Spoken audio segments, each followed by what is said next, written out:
Hey, what's up guys? Raids here again. Hope you guys are having a good Friday and a good start of your weekend. We're going to go over the 8 strongest inheritable skills in the Feybreak updates. Number 1 is going to be Thunder Rail, inherited from the Azurmane Pal.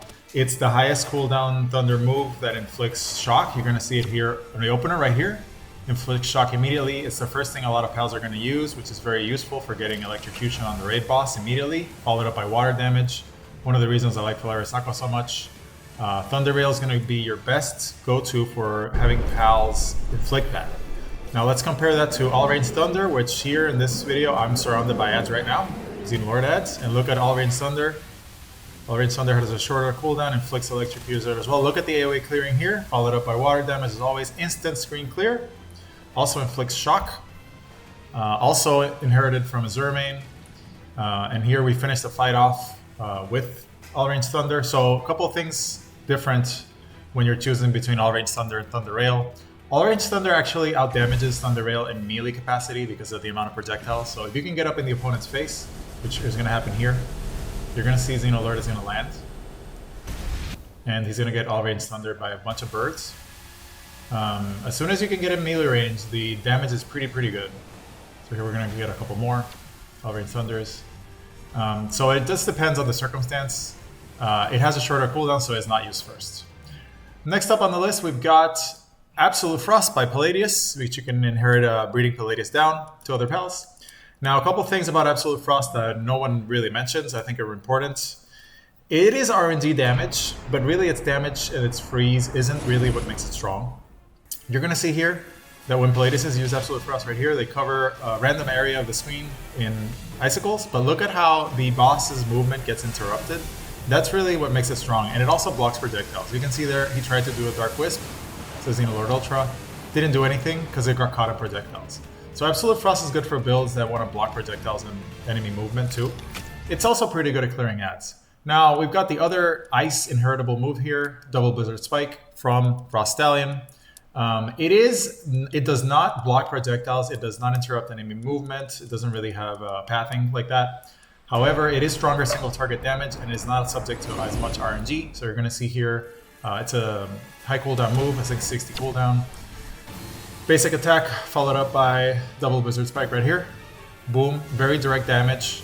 It very rarely misses, always deals mostly its full damage. So it's a little more reliable ice damage compared to Absolute Frost. So you have to pick between Absolute Frost and Double Blizzard Spike. For pure taking down the bosses, I would pick Double Blizzard Spike. So next up, we've got Meteorain here, bred down from Jetragon. Used for clearing ads. Also inflicts dragon damage, useful for clearing Xenolord ads. You can see there, instant screen clearing capability. So here there's a bunch of ads on the screen. Bye-bye. There's another Xenolord Ultra example. So pretty good. Also bred down from Jetragon, like I mentioned. Next up, we've got Poison Shower, bred down from Caprity, Noct, Tarantis, and Prunelia. Poison Shower in raids right now is not very good because a lot of stuff will do resist dark damage. Now, here's an example against the tower boss. It has a ton of projectiles. If you can get in melee range with it, it does a lot of dark damage. Boom, right off the bat. And it also has the highest poison inflicting capability in the game. It forces poison status pretty much in any tower boss, no matter how much aggregate. It just can keep it something poison forever. So pretty useful in a tower boss scenario. We'll see what the future holds for raids. Next up, we've got Stonebeat, bred down from Necromus or Gildane. I think a bunch of other pals inherited too. I think Warsect Terra also. It has pretty much infinite range when used by the AI. It comes from below the ground, which is really useful, especially in Oil Rig. Also useful in raids because of the infinite range. Your pals are always going to get it off. It hits twice, comes out really quickly. Highest direct damage earth move. Next up, we've got Dark Wisp, bred down from Frostallion Noct right now exclusively. No other pals can learn it naturally. It is some very strong single target damage. Here we've got a battle against basic Xenolord, and we're going to see the opener. Basically covers the screen in homing projectiles. You're going to see it here that the map just gets covered in Dark Wisp alongside the Divine Disasters.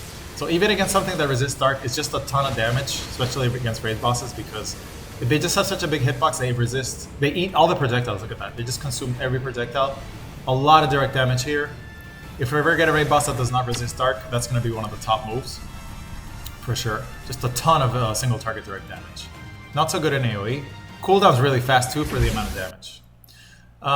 Next up, we've got honorable mention here, Wind Edge, bred down from Ribbuny or Warsect Terra. From my testing, Wind Edge is one of the strongest grass moves for DPS wise. It's like an air blade that does less damage, but it is grass element, so it gets boosted. If a grass pal has both air blade and Wind Edge, it's basically a machine gun of rapid fire. This is a Xenolord Ultra Clear I did with Lileen's using Wind Edge. You can see the Wind Edge pierces through here. Doesn't get interrupted by anything. Pretty strong skill. So that's an honorable mention there. Wind Edge, we'll see what the future holds. If there's ever a ground boss, Wind Edge is going to be worth breeding down. But that's my breakdown for the most useful and strongest inheritable skills and what their purpose is as of the Palworld Feybreak update. Hope you guys enjoyed the video. Thank you for watching, and I'll see you on the next one.